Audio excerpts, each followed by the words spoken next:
కష్టము నష్టము మన బాధ మొత్తం కూడా తెలుసు.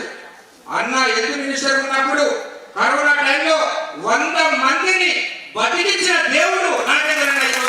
వెంటబడంగా నేను ప్రత్యక్ష సాక్షిని. ఇక్కడ కూర్చున్న దాంట్లో కూడా చాలా మంది ఉన్నారు. ఎవరు స్పందించలే.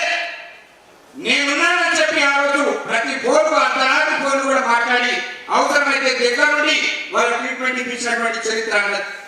ప్రభుత్వంలో 2 ఎకరాల స్థలాన్ని ఇచ్చిండు, గుర్తించుడు. మా కానే కావాలంటే కానే ఇచ్చిండు, మనకు జీవాలు ఇచ్చిండు 2. ఇంకా కావాలంటే చేద్దాం నేనున్నానని చెప్పి ధైర్యం ఇచ్చిండు.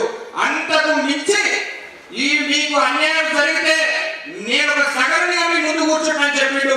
ఆ హామీ మనం గుర్తు పెట్టుకుంటా ఉన్నాం. వీటన్నిటిని గుర్తు పెట్టుకొని ఇప్పుడు సందర్భం పిల్లలది, సందర్భం ప్రతిభా పురస్కారాలు. భవిష్యత్తు పిల్లలు మా కళ్ళ ముందర ఏడుస్తున్నారన్నా. ఒక మంచిర్యాల జిల్లా నుంచి ఒక బాబు ఉన్న గ్రూప్ 2 ఎగ్జామ్ జరిగేటప్పుడు నా పక్క టేబుల్ ఒకటే టేబుల్ ఉన్న నా పక్కన ఉన్నటువంటి మా ఫ్రెండ్ నాకంటే మార్కులు తక్కువ వచ్చిన వాడికి మెరిట్ లేదు, వాడికి జాబ్ వచ్చింది. నా పరిస్థితి ఏదైనా నేను వస్తా ఏంటన్నమాట చెప్పు, మనం ఉద్యోగం చేద్దాం, మన జీవం మనకి ఇవ్వాల్సిందే అని చెప్పి ఏడుస్తా ఉన్నారు. నాకు ఫోన్లు చేసి మాకు ఏదో ఈ రాష్ట్రంలో ఈ దేశంలో ఒకటే ఒకటి కావాలి. బీసీడీ నుంచి ఏలోకి మారడం ఏకైక డిమాండ్. ఇది సాధించుకునే వరకు మా పోరాటం కొనసాగుతుంది. దానికి రాజేంద్రన మాకు 1000 ఏళ్ళ బలం లేదు.